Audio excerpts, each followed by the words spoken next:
Today I'm going to show you how to make these lime meringue eclairs. They're a classic choux pastry filled with delicious lime custard topped with this beautiful meringue that's toasted. Okay, so for the lime custard filling, we're going to start with a little over 5 tablespoons or 65 grams of granulated sugar. And this is super easy. You just add almost everything to the sauce pot. We got 1/3 cup or 80 mils of water, 1/4 cup or 60 mils of freshly squeezed lime juice. We got the zest of 1 lime, and then 10 grams or a little bit over 1 tablespoon of cornstarch. So we're just going to give that a good whisk. And then I'm just going to put this on the stove over medium heat, and we'll let it get bubbly and boil for about 30 seconds. Just for the egg cooking, you want it about 175 degrees. We'll let it boil away, and then we'll be back and we'll add the butter. Oh gosh, I almost forgot. We also need 1 egg yolk. So we'll put that in and whisk that together. Alright, so I just got it off the stove. We're going to add 6 grams or about half a tablespoon of butter, and we're just going to stir that in until it's melted. And then we'll just transfer this to a thin container and we'll put it in the fridge to cool. Alright, so now we're going to make the pâte à choux, which is like the dough of the eclair. So we're going to start with our wet ingredients. We're going to do 50 mils or a little bit less than 1/4 cup of milk. I like to use whole milk in baking, and then an equal amount of water. So then we'll measure out 50 mils of water here. Okay, and then we have 45 grams of butter, a little bit less than a teaspoon or 5 grams of sugar, and then 1/8 teaspoon of salt. So we're just gonna get this on the stove. I'm gonna stir it until it's boiling and hot. Then I'm gonna get my dry ingredients going. So I'm gonna do 25 grams of white rice flour. And this is different from sweet white rice flour. You want just regular white rice flour. We're going to do 15 grams of potato starch. And then we'll do 10 grams of cornstarch. Perfect. And then we'll mix all that up. Okay, so since we mixed our own flour, it doesn't have any xanthan gum in it, so we're going to add our own. So I have here a teaspoon of xanthan gum we'll add to our dry mix. And we'll give that a nice little whisk. And then we'll set this aside until our wet ingredients are boiling. Now we're going to add our boiling wet ingredients into our dry ingredients slowly while we beat it with the whisk. Turn them on. Alright, so we got that together.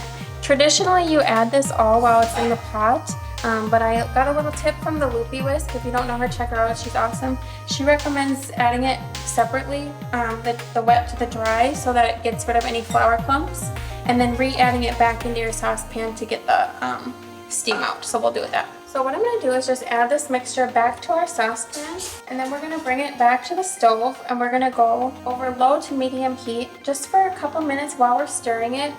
And that's just to get the extra moisture out. And what you'll see when it's ready is it starts to stick to the sides and the bottom of the pan. So I'm going to head over to the stove. Alright, so you know it's done when there's a little bit of film on the bottom of your pan, so it's like just cooked on the bottom. So now we're going to transfer it back to our bowl.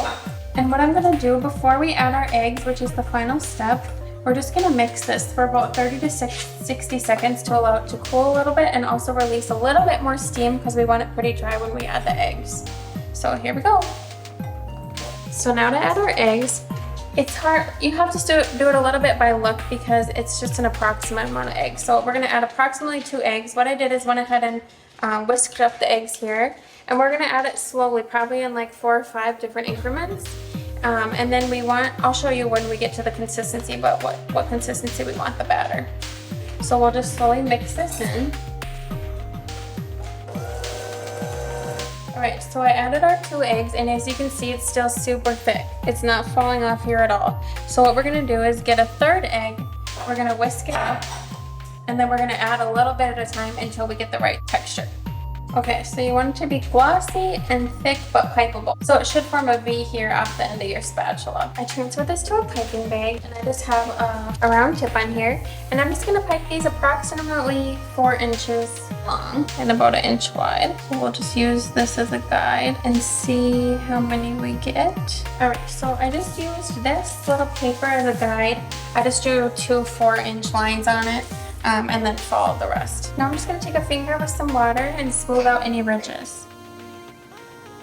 While I'm working on my dough, I have my oven preheating to 450 degrees. You want to get the oven super hot. And then once we put them in, immediately we're going to turn the temperature down to 340 degrees. So that'll help get the outside nice and crisp and the inside to stay soft. Okay, so the final step before baking, we're just going to dust these with powdered sugar. And then what we're gonna do, we're gonna put them in, turn the oven down to 340 degrees, bake them for 20 minutes, and then open your oven really quick, let all the steam out, shut the oven, and let them bake for another 15 to 20 minutes until they're nice and golden brown. And then we'll take them out, and I'll show you the next step. Okay, then you get these beautiful babies from the oven. They poofed up super nice.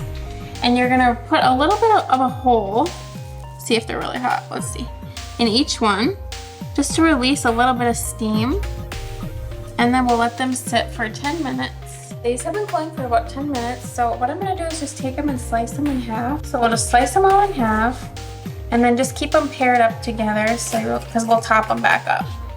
So they should be nice like this, hollow on the inside, perfect enough room for filling, but nice and crisp and crunchy on the outside. Now we're gonna make the meringue topping for it, so we're gonna start with 1 egg white, 150 grams or 3/4 cup of sugar, half of a tablespoon of corn syrup. It's stuck on here. Sticky, my husband's favorite. Just a dash of salt, 40 milliliters of water. All right, then we're just gonna whisk this for 1 minute, and then we're gonna put it on a double boiler and continue whisking it while it's over the double boiler for 7 minutes, and then it'll be all fluffy and ready to go. All right, so this is what it looks like after it's been over the double boiler for 7 minutes. So I just removed it from the heat, and then we're gonna add in 1/2 teaspoon of vanilla extract, and we're just gonna slowly whisk that in to incorporate it. I put our lime custard from the refrigerator, took it out and put it in a piping bag, and now we're just gonna pipe some into our Éclair. And then we have the meringue in a bag. So we're just gonna put the lid on, and then we have our meringue, and we're just gonna pipe a little swirly-do on the top. And then, because we're fancy, we have the torch, and we're just gonna give her a little toast. Look at that! Do it again, put the top on, a little ring. Oh, it smells like a toasted marshmallow. Yum! I'm excited. Put a little swirly-do, a little toasty boy. Voila!